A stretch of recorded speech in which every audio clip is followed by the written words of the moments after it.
শুভ সকাল বন্ধুরা।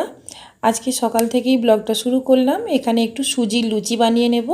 তো সুজির লুচির ডোটা আমি আগে থেকেই মেখে রেখেছিলাম, এরপর বেলে গরম গরম ছেঁকে তুলে নিচ্ছি। তো তার সাথে রেখেছি আলুর তরকারি, একদম সিম্পল আলুর তরকারি, নুন আর যে হলুদ দিয়ে সেদ্ধ করে। এটা কিন্তু খেতে খুব সুন্দর লাগে, কোনো মশলা দেয়া নেই, আদা রসুন কিচ্ছু দেয়া নেই। এরপর আমি টেবিলের মধ্যে এটাকে সাজিয়ে নিলাম, লুচি আর আলুর তরকারি। তো হাজব্যান্ড মনে হয় চান করে চলে এসেছে, এরপর আমি ওর খাবারও দিয়ে দেবো, রেডি করেছি। এই দেখুন, এখানে আমি লুচিগুলো রেডি করে নিচ্ছি আর দিয়ে দেব আলুর তরকারিও। তো ওকে দেয়া হয়ে গেলেই বাচ্চাদেরকেও এক এক করে দিয়ে দেবো, কারণ সকালের দিকে সব টিচার আসবেন। খাবারটা তাড়াতাড়ি করে এই দেখুন বাচ্চাদেরকেও দিয়ে দিচ্ছি। এরপর আমি খেয়ে নেব, তারপর দুপুরের দিকে রান্নাটা সেরে নেব।